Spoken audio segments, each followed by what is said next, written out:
আসসালামু আলাইকুম এভরিওয়ান। গত ক্লাসে আমরা ইলেকট্রোফাইল এবং নিউক্লিওফাইল সম্পর্কে অনেক কিছু আলোচনা করেছি। তো আজকের ক্লাসে আমরা বিভিন্ন বিক্রিয়ার প্রকারভেদ এবং সংযোজন বিক্রিয়া সম্পর্কে কিছু আলোচনা করব। শুরু করা যাক। বিক্রিয়ার প্রকারভেদ মানে কি কি ধরনের বিক্রিয়া আছে আমাদের জৈব রসায়নে। প্রথমে আছে সংযোজন বিক্রিয়া, তারপরে আছে প্রতিস্থাপন বিক্রিয়া, তারপরে আছে সমানুকরণ বিক্রিয়া এবং সর্বশেষ আছে বিয়োজন বিক্রিয়া। এই বিক্রিয়াগুলো সম্পর্কে আমরা এবং তোমরা হয়তো এসএসসিতেই জেনে এসেছো, কিন্তু সংক্ষিপ্ত আকারে। তো আজকে আমরা সংযোজন বিক্রিয়া থেকে শুরু করব। সংযোজন বিক্রিয়াতে কাকে বলে? যে বিক্রিয়ায় দুইটি অণু অথবা যৌগ যুক্ত হয়ে একটি উৎপাদ গঠন করে তাকেই সংযোজন বিক্রিয়া বলে। তো সংযোজন বিক্রিয়ায় দুইটা বিক্রিয়ক বিক্রিয়া করবে, বিক্রিয়ার মাধ্যমে শুধু একটা উৎপাদ গঠন করবে, এটি হচ্ছে সংযোজন বিক্রিয়া। যেমন এখানে অ্যালকিনের ব্রোমিনেশনের একটা উদাহরণ দেওয়া আছে। অ্যালকিনের ব্রোমিনেশনে দেখা যায় ইথিনের সাথে ব্রোমিন যুক্ত হয়ে 1,2-ডাইব্রোমো ইথেন তৈরি করে। তো সংযোজন বিক্রিয়ার কিছু বৈশিষ্ট্য আছে। প্রথমেই হচ্ছে বিক্রিয়ক অণুতে দ্বিবন্ধন এবং ত্রিবন্ধন থাকবে। তো এখানে দেখতে পাচ্ছ দ্বিবন্ধন আছে, অথবা ত্রিবন্ধনও থাকতে পারে। দ্বিবন্ধন বা ত্রিবন্ধন না থাকলে কিন্তু সংযোজন বিক্রিয়া হবে না। পরবর্তীতে একটি উৎপাদ উৎপন্ন হবে। এখানে দেখো অ্যালকিনের ব্রোমিনেশনে দুইটা বিক্রিয়ক বিক্রিয়া করে একটি উৎপাদ গঠন করেছে, তার মানে এটি একটি সংযোজন বিক্রিয়া। এরপরে আছে উৎপাদে একটি পাই বন্ধন কম থাকবে। তো আমরা তো জানি দ্বিবন্ধন বা ত্রিবন্ধনের একটি হচ্ছে সিগমা বন্ধন এবং একটি বাকি যে একটি অথবা দুইটি বন্ধন থাকবে সেটা হচ্ছে পাই বন্ধন।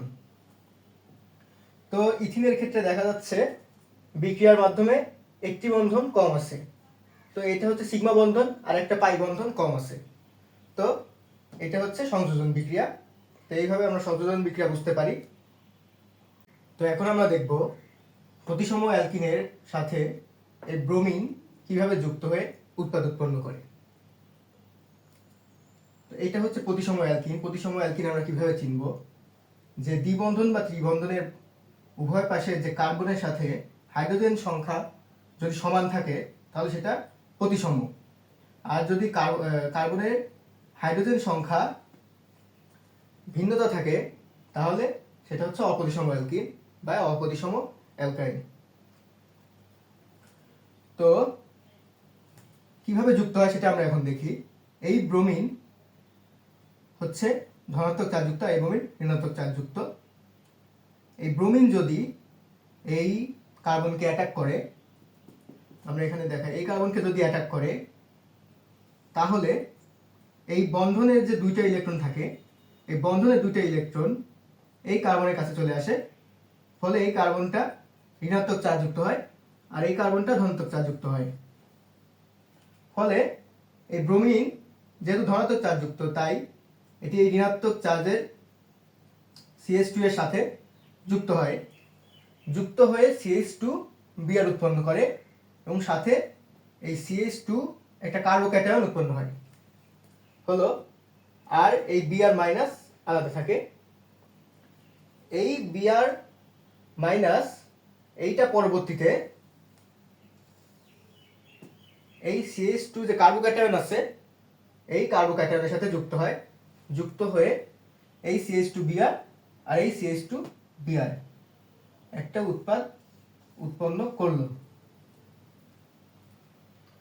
তো এই বিক্রিয়াটা হয় দুইটি ধাপে।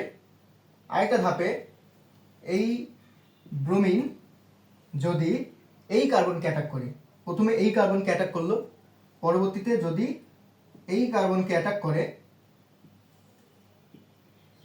তাহলে এই বন্ধনের দুইটা ইলেকট্রন এই কার্বনের কাছে চলে আসে একই রকম ভাবে, ফলে এইটা তখন হয় মাইনাস চার্জযুক্ত আর এইটা হয় প্লাস চার্জযুক্ত। তো এই প্লাস আর এই মাইনাস যুক্ত হওয়ার পরে CH2Br হলো, আর এইটা একটা কার্বোক্যাটায়ন তৈরি হলো। তো আর সাথে Br মাইনাস, তখন একই রকম ভাবে এই Br মাইনাস এই কার্বোক্যাটায়নের সাথে যুক্ত হয়ে এই CH2Br এবং CH2Br এই একটা উৎপাদ উৎপন্ন করলো।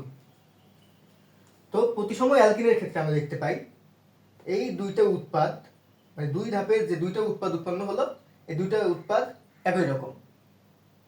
তো এখন আমরা অপ্রতিসম অ্যালকিনের ক্ষেত্রে দেখব যে বিকারকটা অপ্রতিসম অ্যালকিনের সাথে কিভাবে যুক্ত হয়।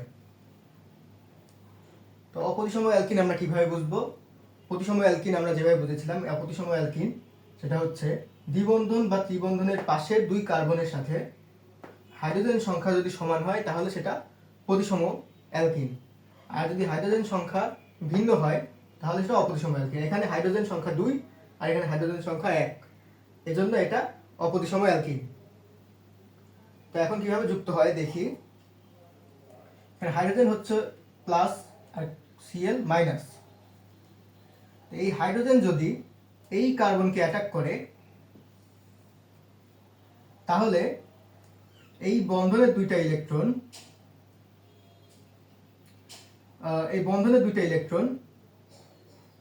এই কার্বন নিয়ে নেয়, ফলে এই কার্বনটা ঋণাত্মক চার্জযুক্ত হয় আর এই কার্বনটা ধনাত্মক চার্জযুক্ত হয়। ফলে তো এই হাইড্রোজেন আর এই CH2 মিলে হয় CH3। পরবর্তীতে এই CH প্লাস একটা কার্বোক্যাটায়ন তৈরি হয় আর সাথে Cl মাইনাস। এই Cl মাইনাস মানে ক্লোরাইড আয়ন, সে আবার এই CH প্লাস কার্বোক্যাটায়ন তার সাথে যুক্ত হয়ে CH3 CHCl CH3, এটা হচ্ছে 2-ক্লোরোপ্রোপেন একটা যৌগ উৎপন্ন করলো, 2-ক্লোরোপ্রোপেন।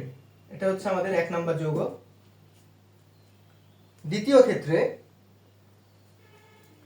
এই হাইড্রোজেন যদি এই কার্বনকে অ্যাটাক করে তাহলে এই বন্ধনের দুইটা ইলেকট্রন এই কার্বনটা নিয়ে নেয়, ফলে এই কার্বনটা হয় ঋণাত্মক চার্জযুক্ত আর এই কার্বনটা তখন হয় ধনাত্মক চার্জযুক্ত। তো এটা CH2 একটা কার্বোক্যাটায়ন তৈরি হলো আর এই হাইড্রোজেন এই CH এর সাথে যুক্ত হয়ে CH2 উৎপন্ন হলো আর সাথে এখানে একটা ক্লোরাইড আয়ন থেকে গেল। এই ক্লোরাইড আয়ন আবার এই CH2 এর সাথে যুক্ত হয়ে CH2Cl CH2CH3, অর্থাৎ এটা হচ্ছে 1-ক্লোরোপ্রোপেন।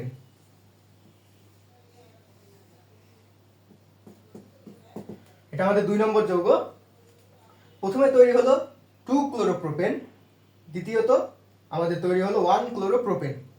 তো অপ্রতিসম অ্যালকিনের ক্ষেত্রে আমরা দেখতে পাচ্ছি যে দুইটা যৌগ উৎপন্ন হচ্ছে, দুইটা যৌগ ভিন্ন, কিন্তু প্রতিসম অ্যালকিনের ক্ষেত্রে আমরা দেখলাম যে দুইটা যৌগ উৎপন্ন হলো দুইটা যৌগই একই রকম, আর অপ্রতিসম অ্যালকিনের ক্ষেত্রে দুইটা যৌগ ভিন্ন। তো আজকে আমরা সংযোজন বিক্রিয়া পড়লাম, সংযোজন বিক্রিয়া কিভাবে বিক্রিয়াটা সংঘটিত হয় সেটার মেকানিজম দেখলাম। তো পরবর্তীতে আমরা ইনশাআল্লাহ কার্বন আয়ন এবং কার্বোক্যাটায়ন সম্পর্কে কিছু আলোচনা করব এবং তারপরে আমরা মার্কোনিভ নীতিতে যাব। তো আজকের মতো এখানেই বিদায় নিচ্ছি। সবাইকে আসসালামু আলাইকুম।